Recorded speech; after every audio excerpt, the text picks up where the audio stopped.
It isn't even 6 AM and I am awake. I'm going to EGX in London today. Let's do this.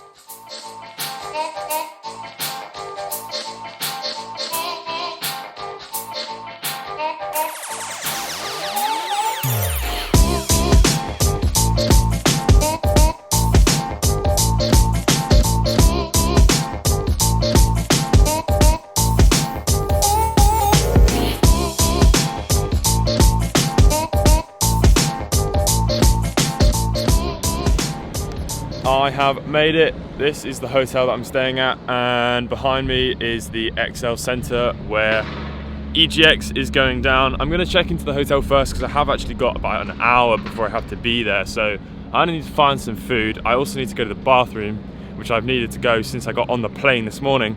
So yeah, let's do this.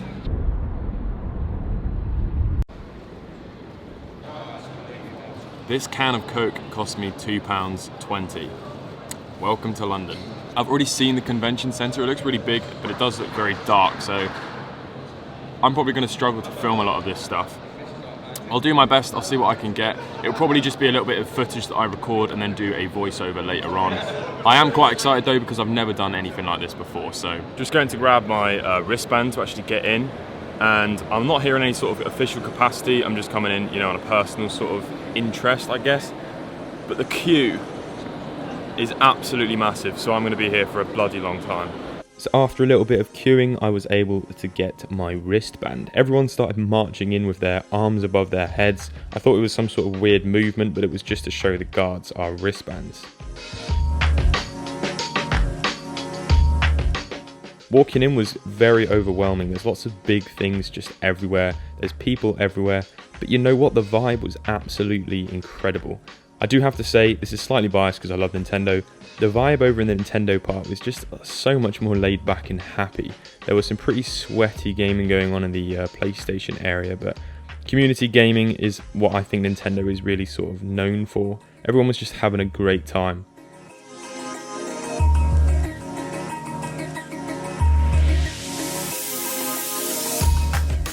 So I then headed over to the Numskull area. Now you might know them for the Quarter Arcade, which is something I've done a video on. Recently they've released tubs. So the idea is these are brilliant to collect. They're based on all your favourite pop culture characters from video games, movies, TV shows, comic books, you name it really.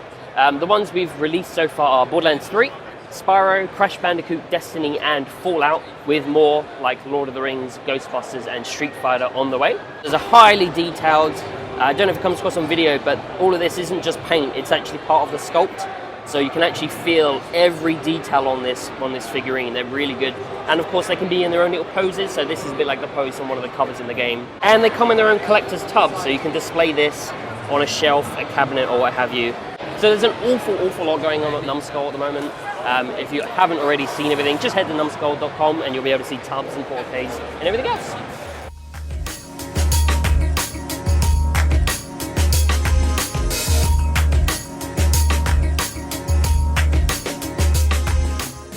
There were some modded Game Boys and games there which were available to buy. They were pretty affordable prices, I would say. Lots of modded Game Boys, that's for sure. Heading into the retro section, it was surprising to see how many young people were there playing different games, which is something I think is fantastic, especially in an expo which is sort of more geared towards modern gaming. It's really nice to see the young people playing those games.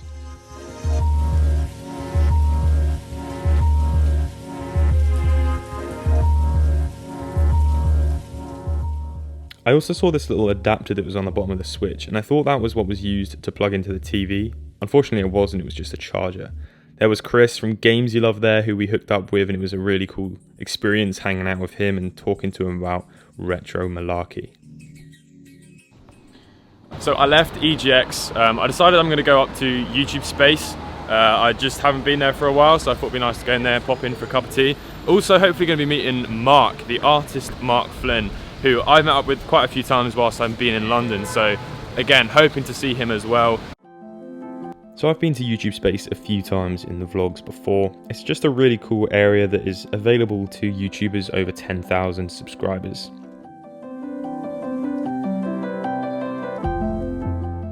For some reason on the day that I was there, it just so happened there was this creator gathering sort of thing. There was some free food and 3 free drinks, which was really awesome.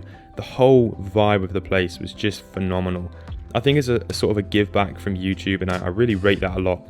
I got to meet some awesome people there, and yeah, there was live music and the drinks were fantastic. This is also when I got to hang out with the artist Mark Flynn, his girlfriend Holly, and my mate Vince.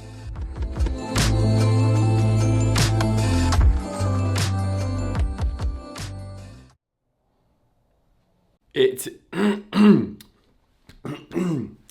is an absolutely lovely morning in London. Last night I went to the YouTube Space sort of cafe in London. I met up with Mark Flynn, his girlfriend Holly, who actually does all of my channel art and logo and stuff, and also my mate Vince. They were serving free food and stuff in there, which was really cool, and I actually managed to get talking to this really cool guy about, you know, the sort of YouTube channel that he runs. I also met his friend Patrick as well. Ian is actually one of the guys behind Oversimplified, which is a really cool channel about history. They sort of tell the story using cartoons and a bit of humor and stuff, so really awesome. Check it out. Ian, if you're watching, lovely to meet you. Patrick, you too as well.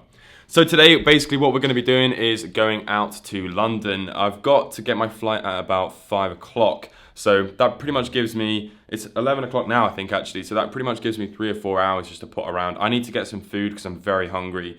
But yeah, let's go check out what London's got to offer. Yesterday was amazing, so whatever today is just a bonus. Let's bounce.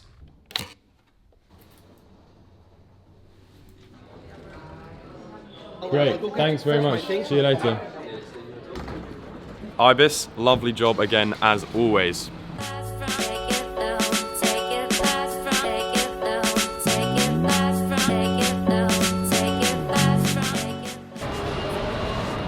Oh my goodness me, I've just gotten out at London Bridge. That was awful. I was stuck in the corner of the tube with this lady's arm going across my chest. It was so claustrophobic and hot, but I'm out now in the beautiful London. It's actually a stunning day. Look, there's the Shard. Didn't even notice that. There's the Shard right there. So yeah, I'm gonna go and get some food because I'm bloody hungry.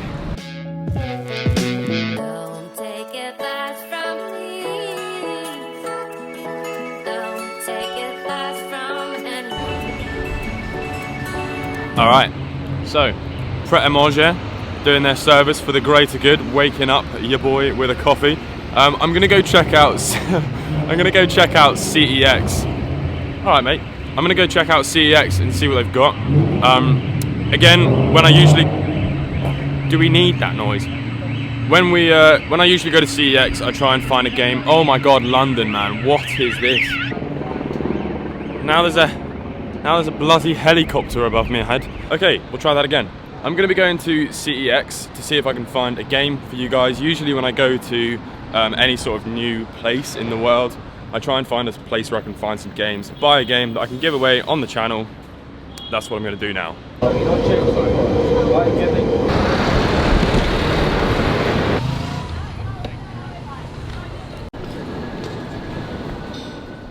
We don't have a CEX in Jersey, so it's always nice to visit these when I'm away. Kid Dracula was there for £60, which is pretty much eBay prices, as is everything in CEX. There was a £50 SNES, which did sort of shake me a little bit.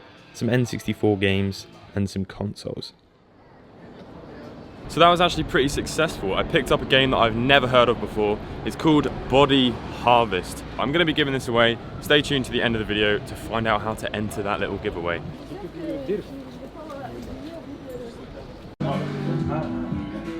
The next CEX seemed to be closing down. They did have a pretty cool selection of stuff. This is where I was able to pick up a Game Boy game for the giveaway. Just this one here, please. Yeah. Another little CEX success. There we go. Banjo Pilot, the Game Boy game, £4. That will also be a part of the giveaway. I've now got to figure out how to get back to Gatwick Airport practically. I really don't want to be like super pressed for time. Yeah, I think this has been a really good, successful little day.